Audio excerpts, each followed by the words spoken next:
The rain tapped relentlessly against the grand windows of Halberton Manor as 12 guests settled around the sprawling mahogany dining table, the glow of the chandelier above flickering with each gust of wind.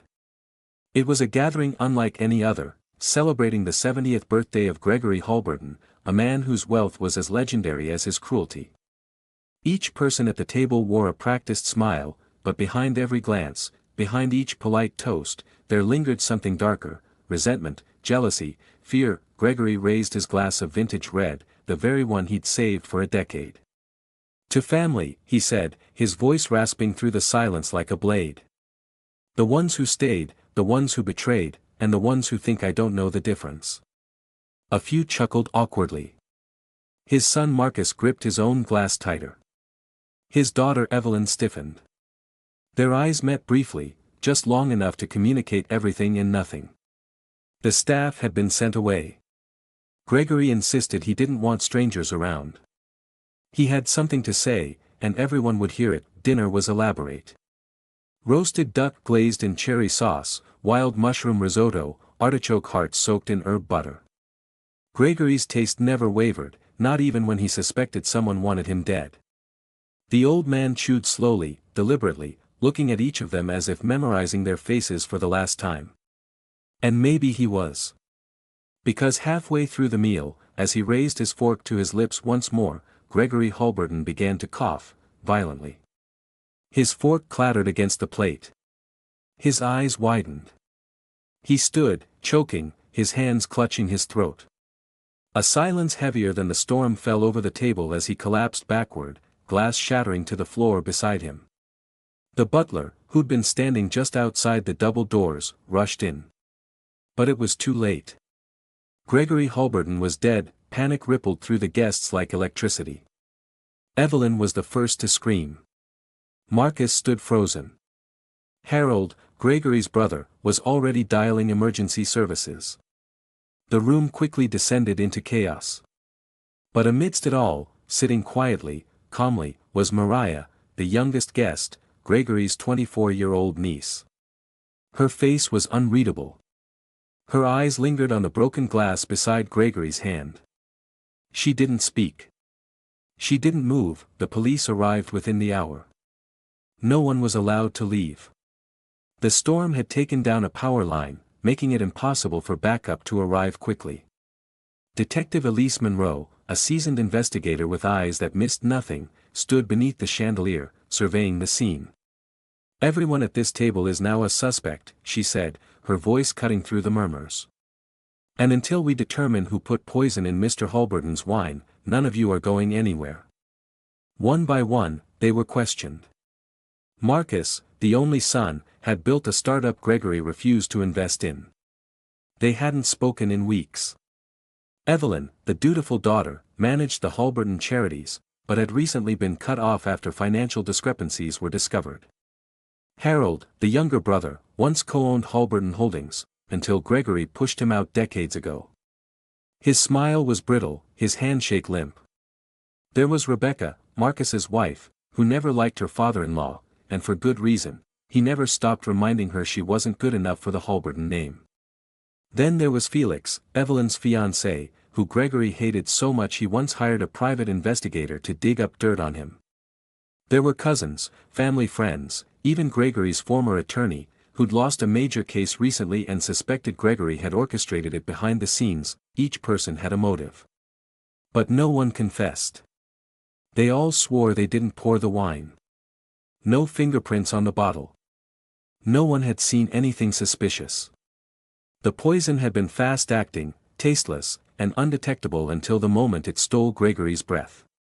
Elise turned her attention to the timeline. The wine bottle had been uncorked just before dinner. Gregory insisted on pouring it himself. That narrowed the method. The poison was in the bottle before he touched it. But who had access? Down in the wine cellar, they found the bottle's twin, same year, same vineyard. Elise compared the corks. The poisoned bottle's seal had been tampered with ever so slightly, almost invisible. Whoever did this had knowledge. And patience.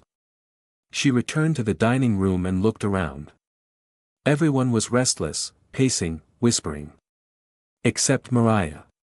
She still hadn't said much. "You've been very quiet," Elise said, pulling up a chair beside her. Mariah looked up, expression calm.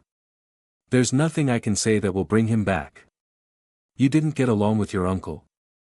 Mariah smiled faintly. "He didn't like me. Said I reminded him of my mother." "Your mother passed when you were a child." "She killed herself when I was 10. Gregory blamed her for ruining the family name." "Why?" "She was poor. He thought she married his brother for money. But she loved him. I think Gregory saw that and hated her more for it." Elise studied her. "Did you know where the wine was kept?" Mariah nodded. "Everyone knew. Gregory loved that wine. Talked about it all the time." That was true. But so did many of the others. Elise had to dig deeper. She checked alibis for the afternoon, but in a house this large, it was easy to slip away unnoticed. Security footage covered the main entrance, the foyer, and the hallways, but the camera to the wine cellar had been disabled days before. No one admitted to it. By midnight, Elise gathered everyone in the drawing room. "Gregory Halberton was poisoned," she said plainly. "The substance used is rare and difficult to obtain. Only someone with knowledge, or access to the right people, could have done it." She looked at Marcus. "You recently invested in a chemical lab, didn't you?" Marcus's face darkened. "I didn't poison my father." "You had motive. He cut you off. Publicly embarrassed your company." "I hated him sometimes, yes. But I wouldn't kill him." Evelyn stepped forward. "He was a monster. Everyone here knows it. He controlled our lives. But even I wouldn't go that far." The room buzzed. Accusations flew. Tempers flared. But no confession came. Elise asked the staff about visitors, deliveries, anything unusual. Nothing. Then she turned to Mariah one last time. "You've been observant. Did you notice anything strange before dinner?" Mariah hesitated. "Only that Gregory was unusually calm. Almost like he knew something was going to happen." That detail struck Elise. She reviewed Gregory's emails, his texts, his notes. In his desk drawer, she found a handwritten letter sealed and addressed to "whoever finds the truth." It read, "I've made many enemies. But if this note reaches the right hands, I want the world to know, I saw it coming. I don't know who. But I suspect the quietest among them. They think I never noticed. But I always did." The note was vague. But the words, "the quietest among them," stood out. Elise reread every statement taken that night. Mariah had said almost nothing. But she also never asked about the investigation's progress, never expressed shock or fear. Elise requested a quiet word with her. They sat in the empty music room, moonlight casting pale shadows across the keys of the grand piano. "Mariah, I need to ask you again, did you poison your uncle?" Mariah looked her directly in the eyes. "No, but you know who did." Silence stretched. "Yes," she said finally. Elise leaned forward. "Tell me." Mariah stood and walked to the window. "Gregory ruined lives. He tore apart families. My mother was only the beginning. She wrote letters, diaries. I found them. He pushed her. He humiliated her. And when she became pregnant again, he made sure the child didn't survive." Elise felt the air shift. "You had a sibling?" Mariah nodded. "A brother. Born premature. Gregory paid off doctors to falsify records. I was 5. I remember the screaming." Tears welled in her eyes, but her voice remained steady. "So you decided to take justice into your own hands?" Mariah turned slowly. "No. I decided to wait. And watch. And I did. Every year. Every dinner. Every cold insult. Every slap of power. But I didn't kill him." "Then who?"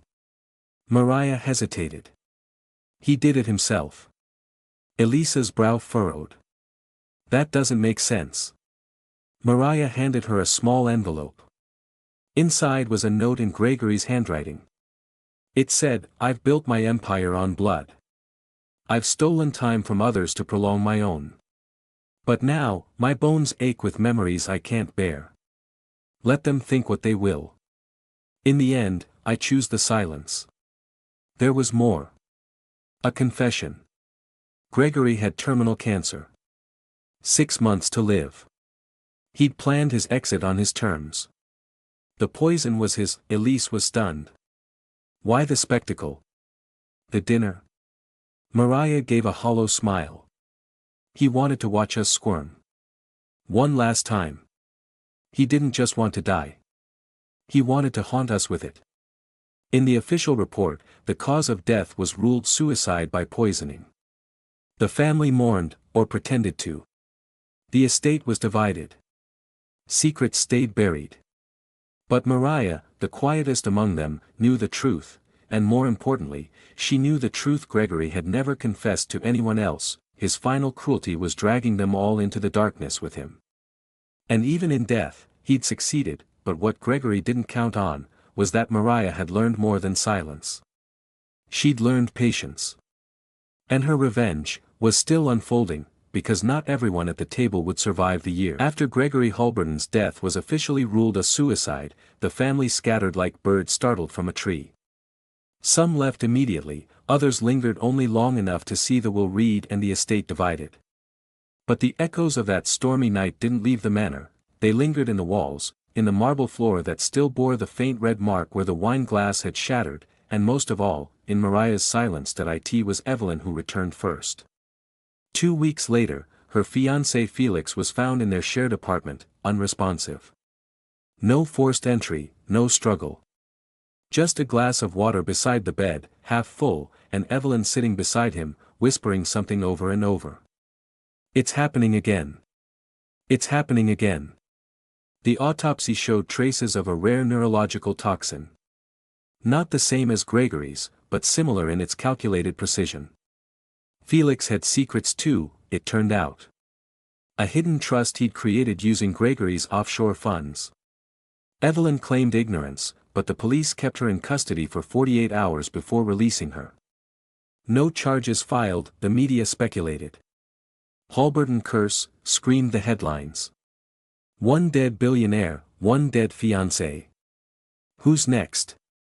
Marcus flew in from Singapore when he saw the news. Rebecca didn't come. She hadn't spoken to him since the will was read. Gregory had left her nothing. Only a note tucked into a sealed envelope, *, divorce her or get nothing. Your choice. * Marcus hadn't decided yet. But the silence between them was growing roots that he stayed at the manor for a few nights, uneasy in the halls of his childhood. He thought he heard footsteps on the second floor, but no one was there. He found an old photo of him and Mariah on the tennis court. She was 11. He'd forgotten she ever smiled like that. They hadn't talked since the funeral. So when he saw her standing in the garden near the statue of Gregory, now blackened by age and weather, he hesitated. She didn't turn as he approached. "You knew about Felix, didn't you?" he said. Mariah nodded. "He was planning to run. Evelyn just didn't know where." "Was it you?" "No," she said calmly. "But it started." "What started?" "The unraveling." He didn't ask more. Somehow, he didn't want to know. That night, he received an envelope slipped under his door. No stamp. No return address. Inside was a photo of Gregory at a board meeting, taken years ago. Scribbled on the back, * everyone smiled. Except the one who lost everything. * Marcus dropped the photo. He remembered that day. It was the day Gregory bought out Harold's shares, after secretly devaluing the company with a fake scandal. Harold never recovered. Had he done this? Could he? Harold was next. Found unconscious in his study, surrounded by old stock papers and dusty records. There was a letter on the desk, addressed to Gregory. Filled with venom. Bitterness. Regret. But Harold didn't die.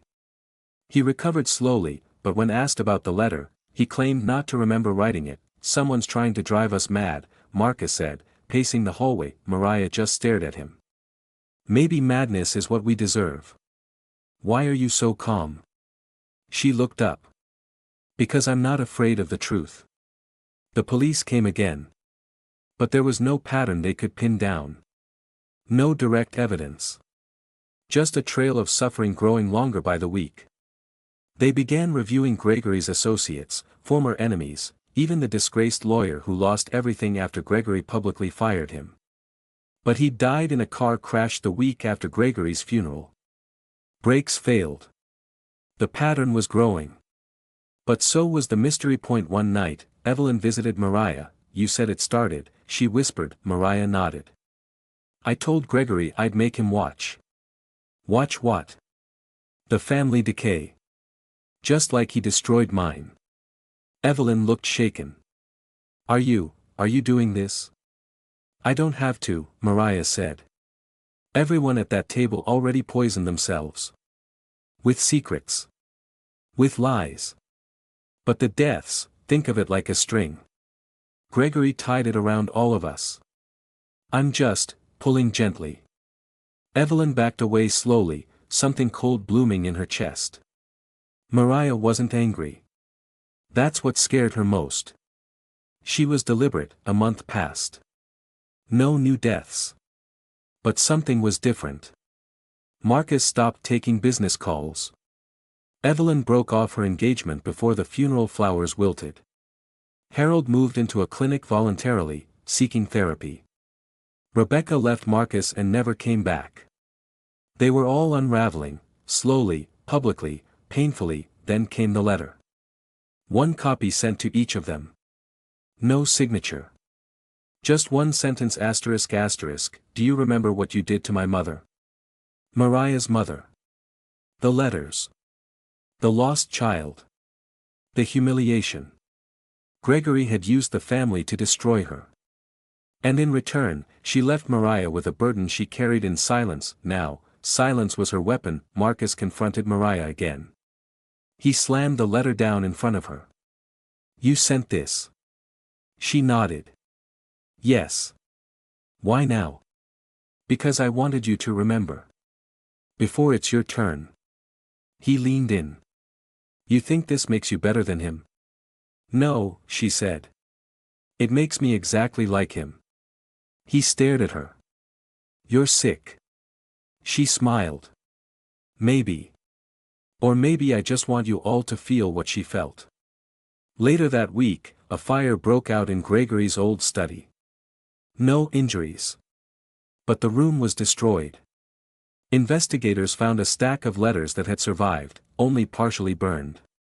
Enough to read fragments. One line stood out, I know what I did to Mariah's mother. If she ever finds out, God help us all. The will was rewritten days before Gregory's death. That was in the burned file, too. It left 60% of his estate to Mariah, if she chose to accept it. If not, it went to the Halberton Trust. Mariah declined the inheritance. Publicly. She gave a televised interview, her voice soft, her words precise. I do not want the blood money that my uncle left behind. Let it rot. Let it sink. I want only peace. But there was no peace, because the night after her interview, someone broke into her apartment. They didn't take anything. They just left an envelope on her pillow. Inside, a picture of her mother in the hospital, eyes swollen from crying. And a note, justice hasn't been served. But it will be. Mariah knew then, it wasn't over. Maybe she had started it. But something else had picked up the thread. Another player. Another secret. Everyone at the table had a motive. But maybe, just maybe, not everyone at the table was who they claimed to be, and in the shadows of Halberton Manor, something else was watching, waiting. The letter left on Mariah's pillow changed everything. Until then, she believed she was the conductor of the storm, quietly orchestrating the crumbling of the Halberton dynasty with precision and patience. But now, someone else had entered the game, someone who not only knew the truth but carried a purpose just as chilling as her own. she kept the envelope tucked inside her coat pocket for days, reading the note again and again. Asterisk, justice hasn't been served. But it will be. Asterisk, the words were written in her mother's old style. Looping. Graceful. But it wasn't her mother's hand. That handwriting had long been buried beneath the dirt of Gregory's legacy. So who was mimicking the dead? Evelyn called her late one evening. Her voice trembled. Mariah, I found something. What is it? I was going through Gregory's old desk in the manor. One of the drawers, there's a false bottom. And underneath, there were recordings. Cassette tapes. Tapes of what? Conversations.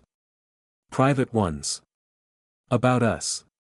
Mariah didn't speak. He recorded everything, Evelyn whispered. Our arguments, business calls, even his talks with Marcus. There's one of your mother. She's crying. Begging. The room spun. Mariah gripped the windowsill. Where are they? I took them. I didn't know what else to do. Meet me. Now. They met in the conservatory at the edge of the estate. Wind howled through the broken panes of glass, and ivy crept down the walls like nature reclaiming what the Halbertons had tried to own forever. Evelyn handed over a shoebox, taped shut. Mariah opened it and stared at the rows of dusty black tapes. No labels. Just dates. She picked one, asterisk asterisk May 14, 1999, asterisk asterisk. She placed it into the old tape deck Evelyn had brought. The click of the play button sounded louder than thunder. Don't you dare threaten me with that baby. Her mother's voice. Soft, desperate. He's your nephew. Please, Gregory snarled back, he's a mistake. Like you. And I'll fix this mistake like I fix everything else. Mariah turned the player off. Her hands shook, but her eyes stayed dry. She now had something she never had before, proof. Real, horrifying proof, but it wasn't the kind she could hand to the police. Gregory was dead. The crimes had long faded into the cold shadows of the past. The only thing left was retribution. She took the tapes and left without a word. That night, Marcus received an email from a blocked sender. It contained an audio file, a digital copy of a tape he never knew existed, asterisk asterisk November 2, 2003, asterisk asterisk Gregory's voice, he's too soft. I made a mistake raising him like a prince. He'll never survive in my world. Cut him off. Lawyer's voice, but sir, that will destabilize the stock. Publicly disowning him, I don't care. Let him starve. Or learn. The email had no subject. No signature. Just the audio. And Marcus, for the first time in his adult life, felt something break. The next day, Evelyn received her own. A clip of Gregory laughing as he mocked her efforts with the charity fund. She's a bleeding heart. Pretends to care, but I see her skimming like the rest. Let her feel useful. Evelyn screamed when she heard it. Each of them, one by one, began receiving pieces of their own shame, wrapped in their uncle's words. It was like he was speaking from the grave, digging up old wounds with perfect cruelty. And someone was delivering the blows with surgical precision. Mariah never sent them. She thought she might. But someone had beaten her to it. She returned to the manor in the dead of night. The tapes were gone from Evelyn's hiding spot. All of them. Even the one she kept hidden in her coat was missing. Someone else was inside the game now. And then, the fourth death, Rebecca, found drowned in her hotel bathtub, wrists unmarked, water still warm. It looked like suicide. But her phone was missing. And she had emailed Marcus just hours before, asterisk, I know what Gregory did to your sister. Call me. I can't hold this anymore. Asterisk Marcus never got the call. At her funeral, Mariah stood alone at the edge of the cemetery while Marcus and Evelyn whispered across the lot. The sky was bruised purple, and thunder rolled low across the hills. She didn't do this to herself, Evelyn said. No, Marcus agreed, but who? Who else knew? Only one other person had known about Rebecca's email. Mariah. They looked at her. And she looked back. You think I killed her? she said flatly. We think you know more than you've said, Evelyn snapped. Marcus stepped forward. What are you playing at, Mariah? First the tapes, now this. Are you trying to destroy us? I didn't need to try, she said. Gregory already did that. I just lit the last match. They left her there, alone in the storm, the tombstone of their family legacy behind her. The next day, the housekeeper discovered something horrifying inside Halberton Manor. Gregory's statue in the garden had been defaced. His face, chiseled off. At the base, a small recording device played on loop, his voice, distorted, saying, "Who will inherit my lies?" Elise Monroe returned, drawn back by the string of strange incidents. She wasn't convinced these were coincidences anymore. Suicide. Heart failure. An overdose. A fire. A drowning. It was a pattern. But one wrapped in smoke and whispers. She interviewed Mariah again. You told me this was over. I thought it was. You sent those recordings. No. I didn't. But you knew about them. I didn't steal them. Elise leaned in. Then who? Mariah hesitated. Then said, someone else who hated him. Maybe someone closer than we thought. They sat in silence for a moment, and then Mariah asked, did Gregory have other children? Elise blinked. Not that we know of. Why?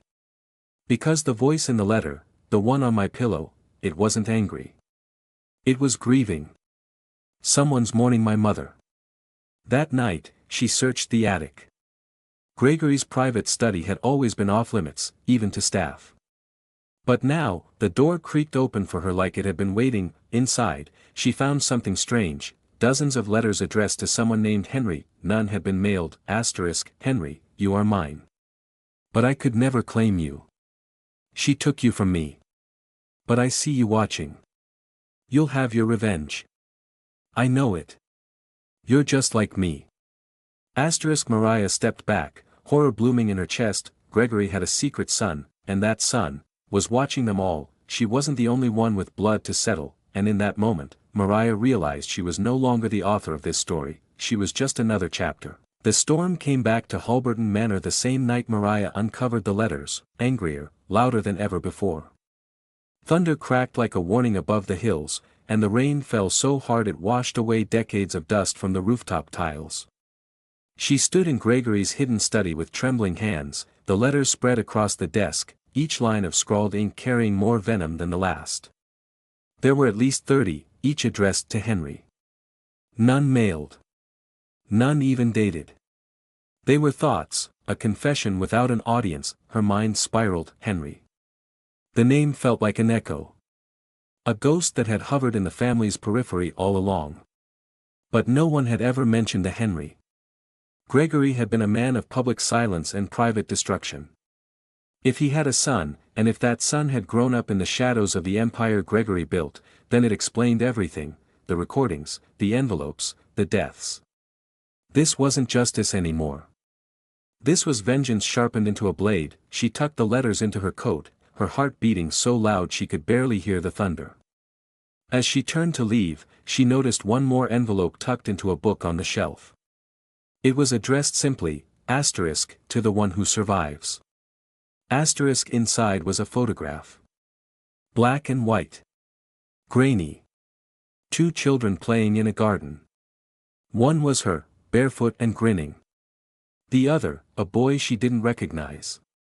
But something in his posture, the way his eyes stared at the camera, cold, measured, it stopped her breath. On the back, a single line written in Gregory's hand, he was watching even then. Mariah drove to Evelyn's apartment just after midnight. Evelyn opened the door with a face carved in worry. It's getting worse, she whispered. Marcus is gone. Left the country last night. Didn't say where. Good, Mariah said. What do you mean good? He might be the last Halberton still breathing when this is over. She laid the letters out on the dining table. Evelyn read them in silence. Her face drained of color. There's another heir. And he's coming for us, Mariah said. Evelyn backed away from the table. How do we stop him? Mariah's voice was ice. We don't. The next morning, a delivery arrived at the manor. A single white box, inside it, a single chess piece, the king. Burnt. Blackened. Cracked through the center, and beneath it, a card that read, check. Elise Monroe was called again. When she saw the box, she paled. This isn't a warning, she said. It's an invitation. He wants you all to know he's here. Elise brought in a team. Surveillance, security, investigators. But nothing helped. That night, the power went out across the entire estate. Every light in Halberton Manor flickered and died. Cameras froze. Phones stopped working. Mariah stood in the hallway with a candle, the flame dancing nervously. The house was no longer just haunted. It was hunted. From the shadows of the staircase, a voice echoed softly, Mariah. She turned slowly. And there he was, not a ghost. Not a rumor. A man. Late 20s. Hair slicked back. Sharp jaw. Eyes like frozen glass. I was wondering when you'd find me, he said, Henry. He nodded once. I never had a name until I read those letters. Then I took it. Mariah stood still. Why now? Because Gregory is dead. And now it's their turn. I didn't kill him. I know. He did that to himself. But you woke the house up. And now it needs to finish what he started. She stepped closer. You've already taken too many. He tilted his head. Have I? Rebecca, she stole from Evelyn. Felix, he lied to her for years. Harold, he let Gregory cover up your mother's breakdown. And Marcus? He knew about me. He saw the birth certificate once. Said nothing. You could have come forward. I did. Quietly. He rejected me. Spat on my name. I didn't want his fortune. I wanted acknowledgement. Then why kill? Henry's voice was low. Because I want the Halbertons to die the way my mother did. Alone. Ashamed. Forgotten. Mariah stared into his eyes. You're not doing this for justice. You're doing it for revenge. He smiled. Aren't they the same? No, she whispered. They never were. She could feel it then, that moment before decision. That tiny thread of fate that hangs before violence erupts. Henry stepped forward. His hand in his coat. Something metallic shimmered in the dark. You should have stayed quiet, Mariah. But I didn't. She pulled something from her coat, too, not a weapon, but the recorder she had taken from Gregory's study. She pressed play. Gregory's voice came through the room. I lied. The boy wasn't mine. I just said he was. Her death wasn't my fault. But I liked the idea of someone out there suffering in my name. Henry's eyes froze. The words hit him like bullets. He stepped back. That's not true. It's his voice. He wrote the letters, but he lied. Henry trembled. I'm not his, he asked quietly. No, Mariah said. You're just another victim. The metallic glint in his hand clattered to the floor. Silence flooded the hallway. Henry dropped to his knees. His face was blank. I've spent my whole life building hate for a man who didn't even claim me. Mariah walked toward him. Slowly.